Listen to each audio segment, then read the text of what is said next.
Welcome to the future.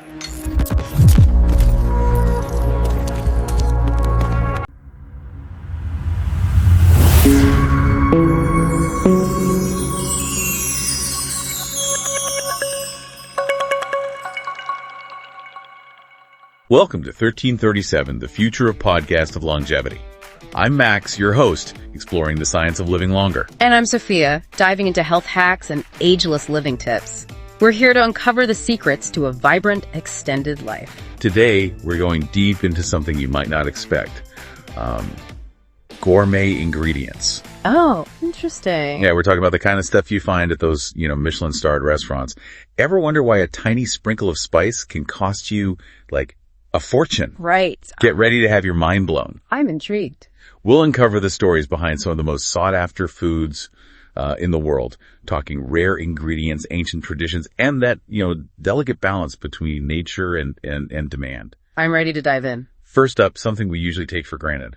Ice. Okay. But not just any ice. Perfectly clear, hand-cut luxury ice cubes that can cost up to, get this, $10 each. $10 for an ice cube. That's wild. Right. It sounds crazy, but there's a reason these ice cubes are so prized. I'm all ears. Think about your favorite cocktail. Regular ice melts fast, watering down the drink and just ruining the flavor. These luxury cubes from companies like 100-weight ice are designed to melt slowly. They preserve the taste. So they're not just a fancy gimmick. They actually serve a purpose. Exactly. They enhance the experience. The science behind it is fascinating. But what about the process? Is it really that much harder to make, clear ice? It's more complicated than you might think. They start with filtered water, and then they freeze it really, really slowly in special machines. This gets rid of the impurities and air bubbles. That's what makes regular ice cloudy. Ah, I see. Then comes the hand cutting part. They shape these big ice blocks into perfect cubes, sometimes even spheres. I can imagine playing Tetris with giant blocks of ice. Right. And then they have to get all this precious ice to restaurants and it can't melt. Sounds like a logistical nightmare. It is. It requires these special climate controlled trucks to keep everything perfectly chilled. Wow. Okay. So ice way more complex than it seems. Yeah. But let's move on to something a little more exotic. Uni, or sea urchin gonads, is a delicacy in sushi restaurants. But did you know that it's still mostly harvested by hand? Wow, by hand. Yeah. It's gotta be tough. It's a tough job diving for these spiky creatures. And there's a growing problem, an overpopulation of purple urchins. Oh. And they're decimating kelp forests. The best uni, the really buttery, sweet kind, it comes from red urchins that feed on, healthy kelp. So finding those prized red urchins is getting harder and harder. That makes sense. So it's not just dangerous for the divers. There's a whole ecosystem at stake here. Exactly. And when they do find good uni, it goes through this super meticulous cleaning and grading process. No wonder it's so expensive. Wow. Now let's switch gears from the ocean to, believe it or not, luxury melons. Luxury melons. Yeah, you heard that right. In Japan, Yeah. Yubari king melons are treated like royalty. People give them as gifts. They're symbols of high status. And they can sell for tens of thousands of dollars at auction. Tens of thousands of dollars for a melon. Seriously. That's unbelievable. What makes them so special? I know. Are they dipped in gold or something? Right. Not quite. But the care that these melons get is extraordinary. Climate-controlled greenhouses, special soil mixtures. Oh, wow. They even get massaging and polishing for each melon. No way. Seriously. Farmers dedicate so much time and effort to growing these perfect specimens. They even wrap each melon in white paper to protect it from the sun. So each melon gets its own personalized spa treatment. It's crazy. It's like a melon spa. But is it all for show? Well, the taste is supposed to be incredible, but it's more than that. In Japanese culture, these melons represent perfection, prosperity. They're a way to show respect, appreciation. So the price reflects not just the taste, but also the cultural significance and all that meticulous care that goes into producing them. It's fascinating how something as simple as a melon can have such cultural depth. So we've seen the lengths people go to for perfect ice and luxurious fruit. But now let's delve into something with a bit more history, the ancient craft of barrel-aged soy sauce in Japan. Oh, that sounds interesting. Yeah. We uncovered the story of Yuo, this master brewer who was dedicated to to preserving this tradition. He uses these century-old wooden barrels called kioke. Kioke. Yeah, they're handcrafted. They require constant care. And the fermentation process in these barrels, it takes over a year. And that's what creates those complex, umami-rich flavors that chefs just, adore. It's a world away from the soy sauce most of us are used to. Right. And it's really fascinating. Yu actually has to build his own barrels because most kioke makers have gone out of business. He's like a one-man preservation society for this ancient craft. That's incredible. It makes you think, in a world that's obsessed with speed and efficiency, are we losing something valuable by abandoning these traditional methods? It's a great question. And it's one we'll keep exploring as we continue our deep dive. But for now, let's jump from the ancient traditions of Japan to a place you might not associate with a luxury ingredient, Madagascar. Madagascar. Now, you've got me really curious. You're talking about caviar, right? Caviar in Madagascar. It seems like an unlikely place to find this delicacy, but a company called Asapenser is challenging the status quo. They're cultivating high-quality caviar in the highlands of Madagascar, proving that you don't need, icy waters to raise sturgeon. That's fascinating. But it wasn't easy. They had to import sturgeon eggs, convince skeptical chefs to try African caviar, and figure out how to create the perfect conditions for these fish to thrive in a warmer climate. So it's a story of perseverance, innovation. Exactly. And it shows how challenging established norms can lead to, amazing new possibilities. But now let's shift from caviar to another food with a long and storied history. Parmigiano Reggiano cheese from Italy, often called the king of cheeses. Oh, Parmigiano Reggiano, who doesn't love that? I know, right? This cheese is steeped in tradition. The production process has been around for over 1,000 years. Wow. It all starts with a specific breed of cows and the unique bacteria found in that region of Italy. Then there's the copper vats, the linen cloths, the meticulous aging. It's like a carefully choreographed dance. Mm-hmm. Each step is crucial.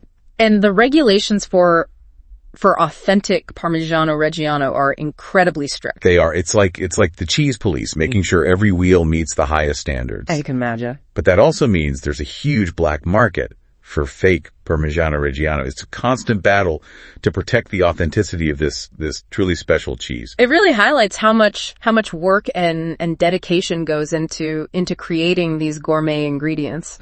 Speaking of dedication to tradition, let's explore the world of Iberian ham from Spain, often hailed as the world's most expensive cured meat. Well, Iberian ham, that's the stuff of legends. Right. This ham comes from purebred Iberian pigs that roam free in Spain's Dehesa ecosystem, munching on acorns. That's what gives the meat that unique, nutty flavor. And the curing process.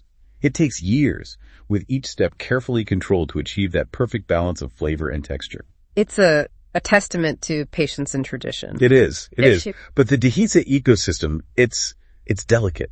The number of pigs that can be raised sustainably is limited, which contributes to the high price and exclusivity of this ham. It's a reminder that our food choices have real environmental consequences. They do.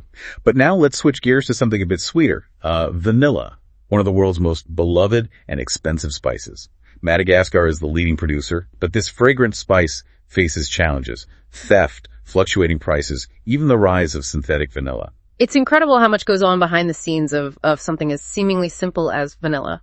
It's a complex story that starts in ancient Mesoamerica and leads us all the way to modern-day Madagascar.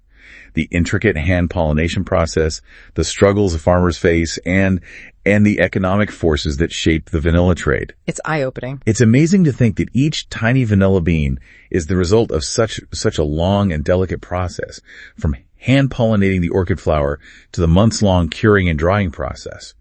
And it makes you wonder about the true cost of this spice. I agree. Both in terms of its price and the impact on the people and the environment involved in its production. Right. And finally, let's unearth the secrets of saffron, the world's most expensive spice.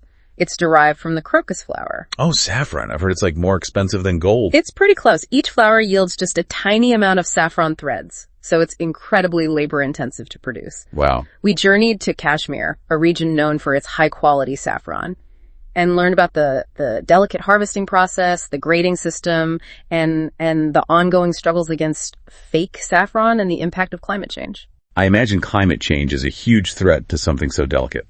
It is. It's fascinating how a spice can hold such cultural and economic significance.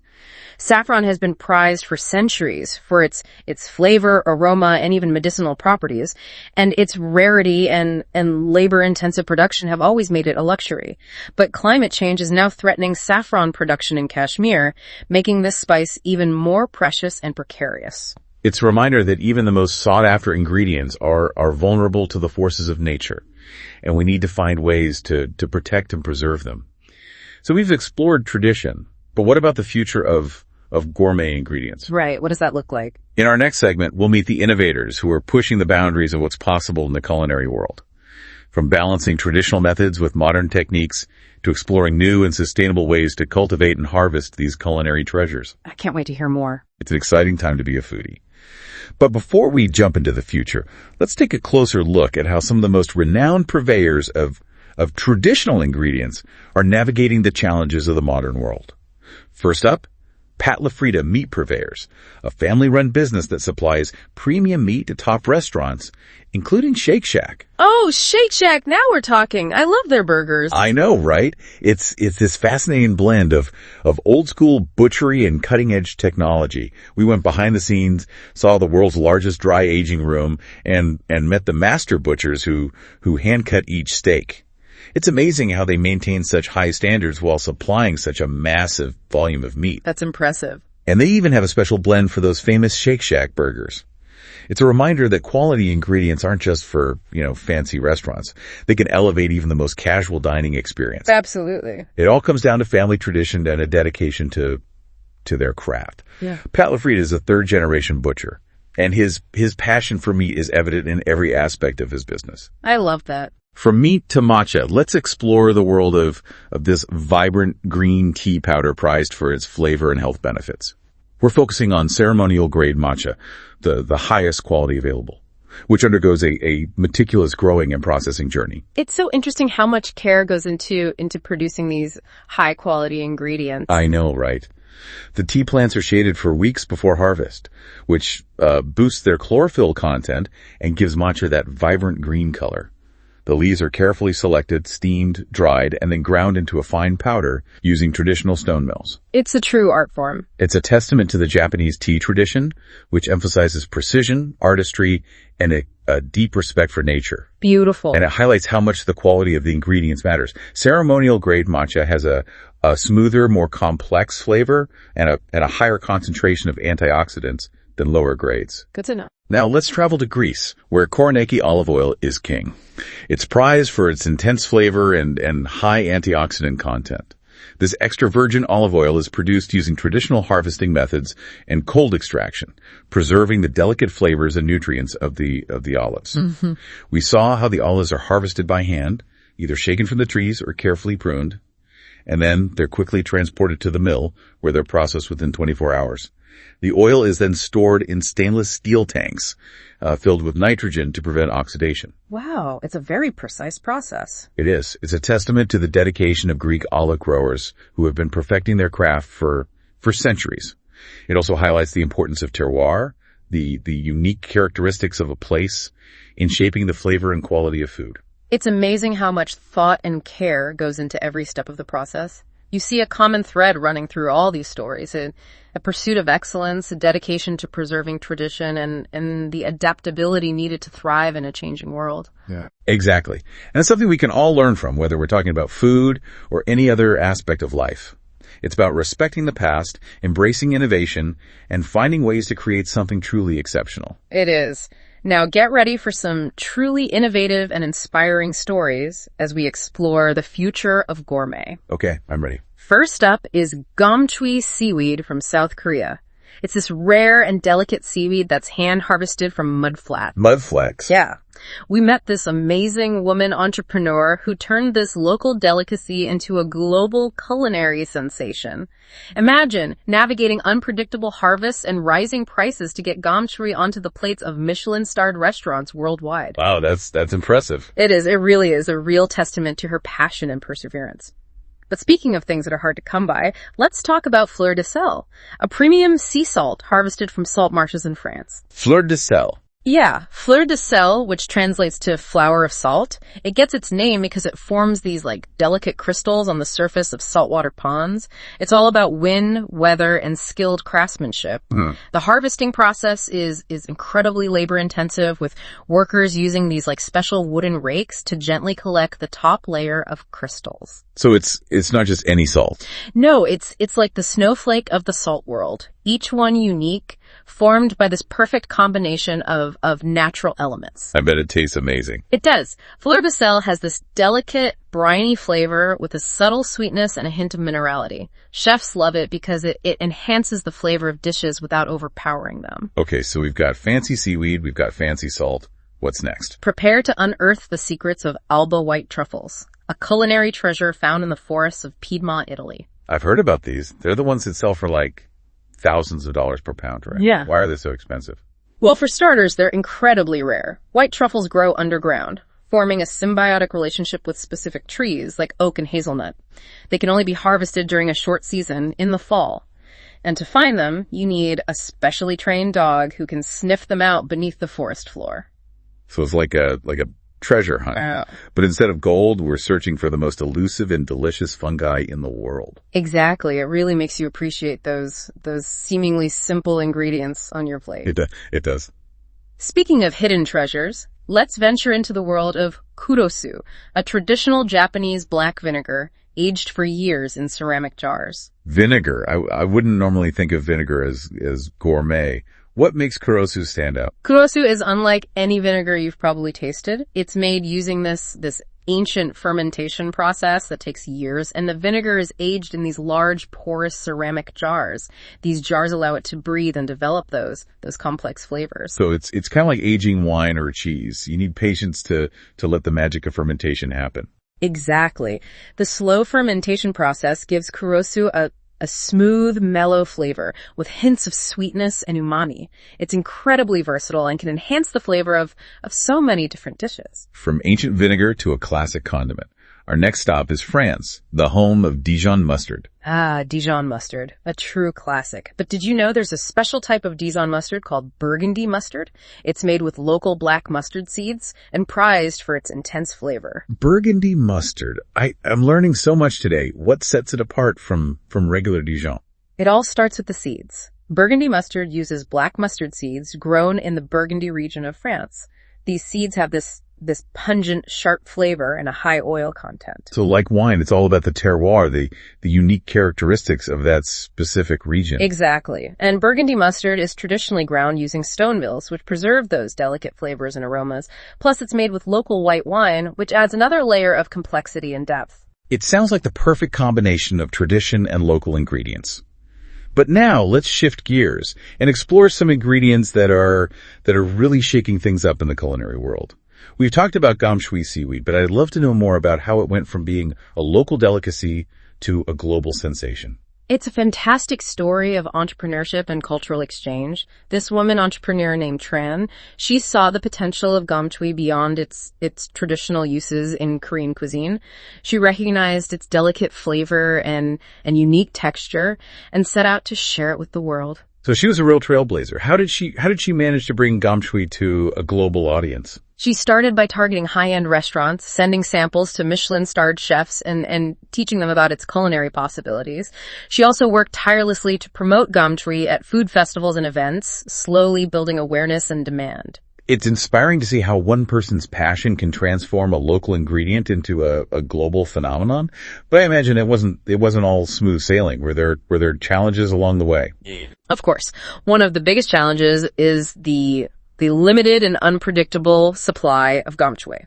It can only be harvested by hand during a short season, and warming sea temperatures have made things even more difficult. So it's this delicate dance between nature, tradition, and market demand. Precisely. But Tran's efforts have paid off. Gom shui is now featured in top restaurants all over the world.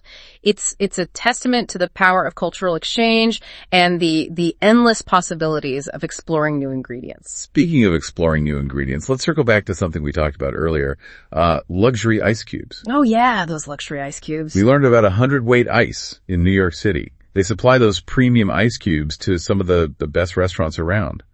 They use these special machines to slowly freeze filtered water, removing impurities and air bubbles, which is what makes regular ice cloudy. Right. Right. And then they hand cut those massive blocks of ice into perfect cubes and spheres. It's a real art form. But I'm still curious, what's driving the demand for such high-end ice? Is it purely about aesthetics? It's a combination of factors. As we discussed, those large, dense ice cubes, they melt much slower, which is essential for cocktails. You don't want your drink getting watered down. That makes sense. But of course, there's the visual appeal. A crystal clear ice cube definitely adds a touch of luxury and sophistication to any drink. It does. Absolutely. And in the world of fine dining, where every detail matters, luxury ice cubes have become a sought after ingredient.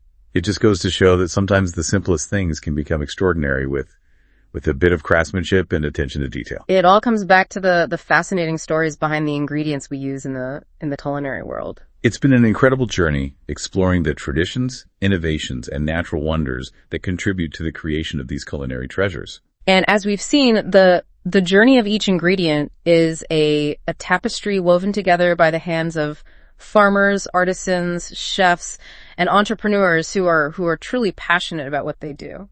And speaking of journeys, we want you to continue exploring the world of gourmet food and discover your own hidden gems. Absolutely. We encourage you to seek out local farmers markets, specialty food stores, and restaurants that showcase unique ingredients and traditional techniques. Yes, get out there and explore. Okay, let's talk about Ceylon cinnamon. This spice was once worth more than gold.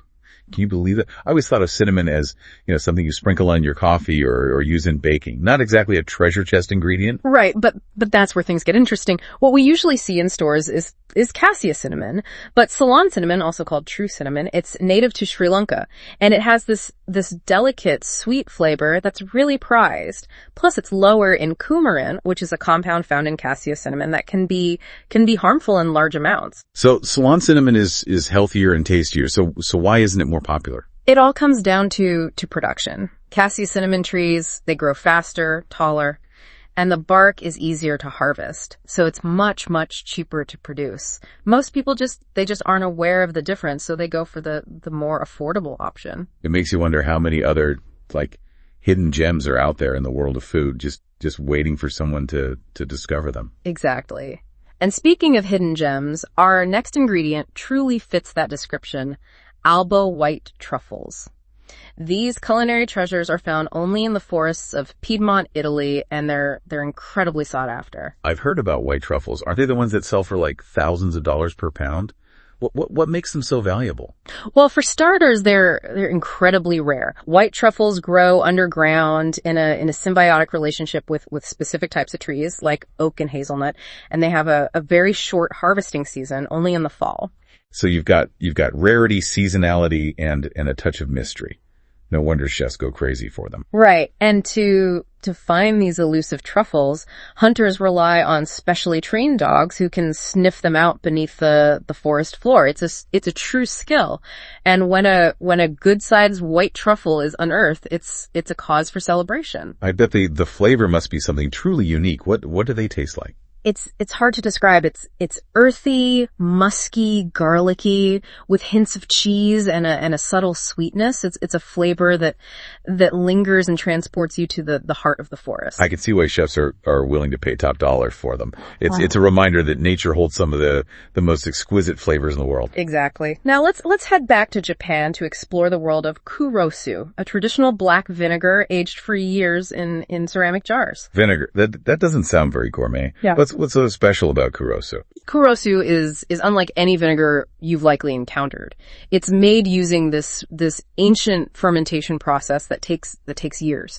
And it's aged in these large, porous ceramic jars that allow the vinegar to breathe and develop its unique character. So just like with wine or cheese, patience is key. You need to let time work its work its magic. Precisely. The slow fermentation process gives kurosu a smooth, mellow flavor with hints of sweetness and umami. It's a favorite among chefs because it's so versatile and can elevate the flavor of so many different dishes. This is more like a culinary secret weapon than your average vinegar. And kurosu is believed to have health benefits too, thanks to its high antioxidant content and probiotic properties. So it's not just delicious, it's good for you. From ancient vinegar to a classic condiment, let's travel to France, the home of Dijon mustard. Dijon mustard, a true staple. But did you know there's a special type of Dijon mustard called Burgundy mustard? It's made with local black mustard seeds, and it's prized for its intensity. Burgundy mustard, another new one for me. What sets it apart from regular Dijon? It all comes down to the seeds. Burgundy mustard is made with black mustard seeds that are specifically grown in the Burgundy region of France. These seeds have a pungent, sharp flavor and a high oil content that give the mustard its unique character. So just like with wine, it's all about the terroir, the unique characteristics of the region where it's made. Exactly. And Burgundy mustard is traditionally ground using stone mills, which help to preserve those delicate flavors and aromas. Plus it's made with local white wine, adding another layer of complexity and depth. It sounds like a true celebration of local ingredients and traditional methods. Now let's revisit gom shui seaweed. We've talked about its unique flavor and texture, but I'd love to delve deeper into how it went from a local delicacy to a global culinary star. It's a story that really captures the power of entrepreneurship and cultural exchange, right? Absolutely. Absolutely. A woman entrepreneur named Tran, she had this vision. She saw the potential of gom shui beyond its traditional uses in Korean cuisine. She knew its delicate flavor and unique texture would appeal to a wider audience, and she set out to make it happen. She sounds like a real pioneer. What steps did she take to introduce gom shui to the world? She started by focusing on high-end restaurants, sending samples to Michelin-starred chefs and educating them about gom shui's culinary possibilities. She also made sure to promote it at food festivals and events, gradually building awareness and demand. It's amazing how one person's passion can transform a local ingredient into a global phenomenon. But I imagine there were some hurdles along the way. Of course. One of the biggest challenges is the limited and unpredictable supply of gom shui. Remember, it can only be harvested by hand during a short season. And warming sea temperatures have made things even more difficult. So it's a delicate balancing act between nature, tradition, and market demand. Exactly. But Tran's dedication paid off. Gom shui is now on the menus of top restaurants all over the world. It's a true testament to the power of cultural exchange and the boundless possibilities of exploring new ingredients. And speaking of exploring new ingredients, let's come full circle back to luxury ice cubes. Oh yeah, those luxury ice cubes. We talked about hundredweight ice in New York City and how they supply those premium ice cubes to high-end restaurants. They use special machines to slowly freeze filtered water, which eliminates impurities and air bubbles, resulting in crystal clear ice. Right.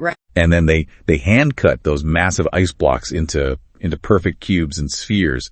It's quite a process. But what's driving this demand for luxury ice? Is it all about appearances? It's more than just aesthetics. As we discussed, larger, denser ice cubes, they melt much slower, which is crucial for cocktails. You don't want your drink getting watered down and losing its flavor. Right. And of course there's the visual element. A crystal clear ice cube elevates the entire drinking experience, adding a touch of elegance and sophistication. Exactly. And in the world of fine dining where every detail matters, luxury ice cubes have become a sought after commodity. It just goes to show that sometimes the simplest things can become extraordinary with a little bit of craftsmanship and attention to detail. And it brings us back to those fascinating stories behind the ingredients that shape our culinary world. It's been an incredible journey exploring the traditions, innovations, and natural wonders that come together to create these culinary treasures. As we've seen, the journey of each ingredient is a tapestry woven together by the hands of farmers, artisans, chefs, and entrepreneurs who are passionate about what they do. And we want you to continue exploring the world of food. Discover your own hidden gems. Seek out local farmers markets, specialty food stores, and restaurants that showcase unique ingredients and traditional techniques. Don't be afraid to get adventurous in the kitchen. The joy of cooking is all about discovery and pushing the boundaries of flavor. Remember, there's a whole world of culinary possibilities waiting to be explored. For more deep dives into the world of longevity and well-being, visit us at 1337podcast.com. Thanks for joining us on this exploration. We'll see you next time. Strength and honor. I am Spartacus. Thanks for watching. Tap into 1337podcast.com.